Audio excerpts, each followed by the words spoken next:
নমস্কার দর্শক বন্ধুরা, আজ আমি এসেছি রাঁধুনি কেরামতি চ্যানেল একটি নতুন রেসিপি মেটে মোচা।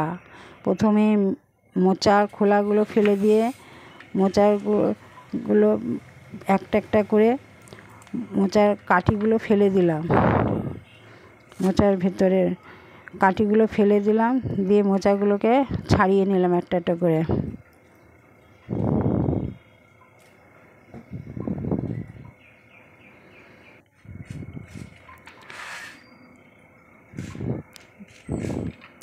মোচা ছাড়িয়ে মোচাগুলো সব একসঙ্গে ধরে নিলাম, নিয়ে সামনের হলুদ রঙের যে ফুলগুলো থাকে উপরে সেটা বাদ দিয়ে মোচাগুলোকে কুচি কুচি করে কেটে নিলাম।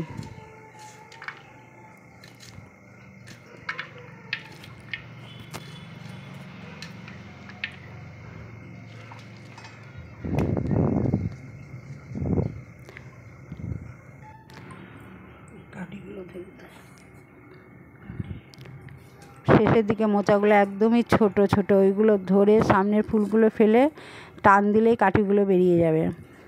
দিয়ে একদম ছোট ছোট করে মোচাগুলো কেটে নিলাম। মোচা কাটার আগে একটু আমি হাতে সরষের তেল আর নুন মাখিয়ে নিয়েছিলাম, নাহলে কালো কষ দাগ হয়ে যাবে। এবার মোচাটা আর ছাড়ানো যাবে না, এবার খোলাগুলো একটু ফেলে দিয়ে ছাড়িয়ে নিয়ে ভেতরের পুরো অংশটা আমি কুচি কুচি করে কেটে নিলাম। আর খোলা বার করে দিয়ে ওই একটা একটা করে বার করা যাবে না, এটা একদমই ছোট ছোট মোচা। ভেতরের খোলাগুলো ফেলে দিয়ে একসঙ্গে সব মোচাটা কেটে নিলাম কুচি কুচি করে।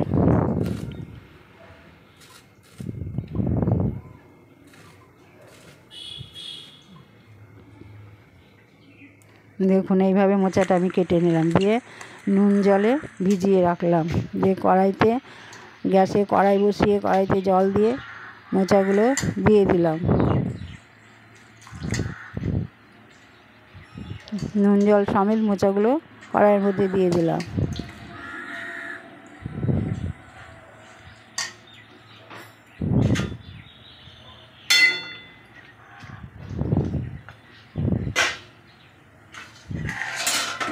দিয়ে একটু ঢাকা দিয়ে দিলাম, খানিক বাদে ঢাকাটা সরিয়ে দিলাম। মোচাটা সেদ্ধ হয়ে এসছে। এবার নামিয়ে ফেললাম আমি। দিয়ে গ্যাসে কড়াই বসালাম, দিয়ে কড়াইতে তেল দিলাম।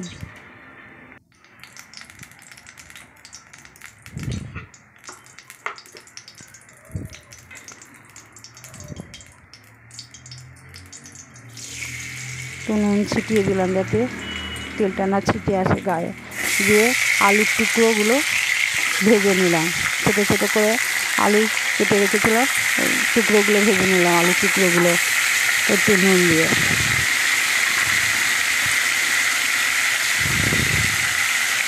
হলুদ দিয়ে দিলাম।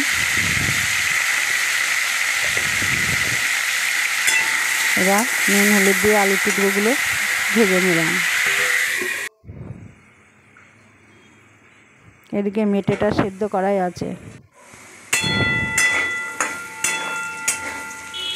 দিয়ে আলুর টুকরোগুলো এবার তুলে ফেললাম।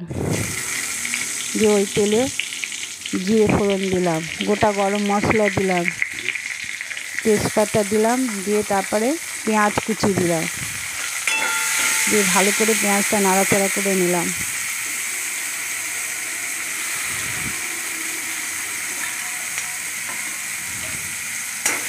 পেঁয়াজটা একটু নাড়াচাড়া করে ভেজে নিলাম।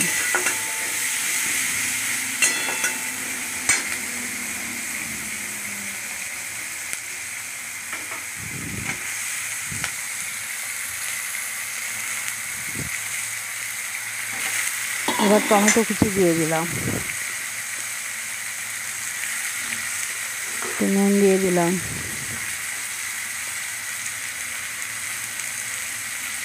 হলুদ দিয়ে দিলাম।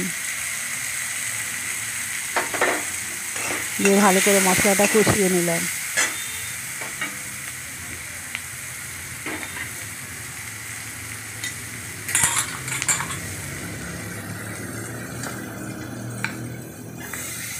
এবার আদা বাটা, কাঁচা লঙ্কা বাটা আর ওর সঙ্গে একটু রসুনও বাটা একসঙ্গে পেস্ট করে পেস্টটা দিয়ে দিলাম, দিয়ে মশলার সঙ্গে কষিয়ে নিলাম।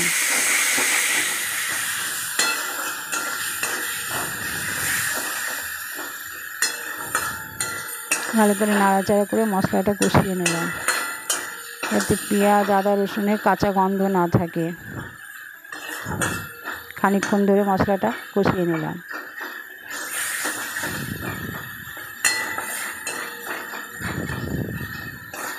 টমেটোগুলো একটু ঘেটে দিলাম খুন্তি দিয়ে।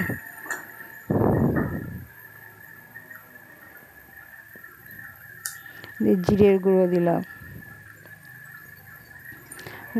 লঙ্কার গুঁড়ো দিলাম,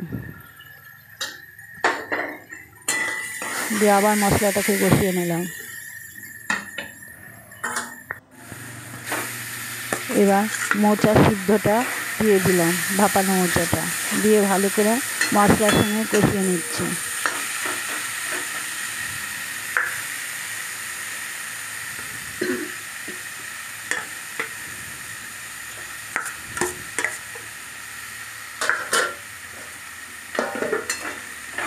ভালো করে মোচাটাকে কষিয়ে নিচ্ছি। এবার ভাজা আলুগুলো দিয়ে দিলাম,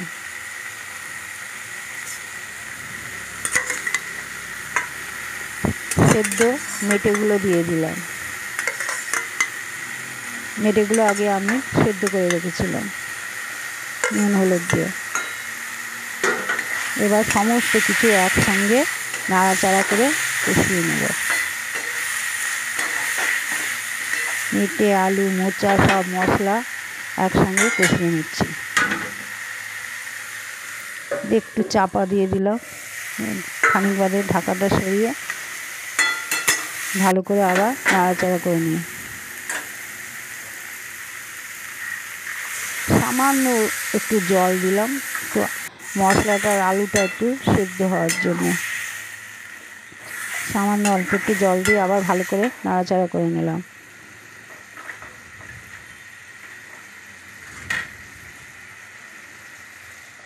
এবার চাপা দিয়ে দিলাম,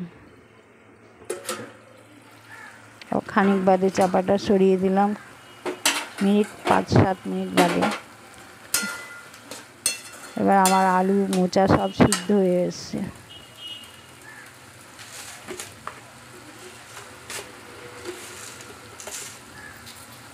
একটু চিনি দিলাম,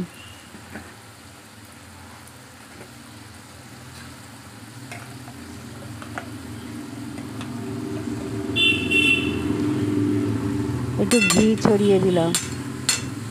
এই রেসিপিটা যদি আপনাদের ভালো লাগে তাহলে রাঁধুনি কেরামতি চ্যানেলে লাইক এবং সাবস্ক্রাইব করবেন। এবার আমি ভালো করে নাড়াচাড়া করে নিলাম, দিয়ে গরম মশলার গুঁড়ো ছড়িয়ে দিলাম। এই রেসিপিটা খেয়ে দেখবেন, ভালো লাগলে আমাকে কমেন্ট করে জানাবেন।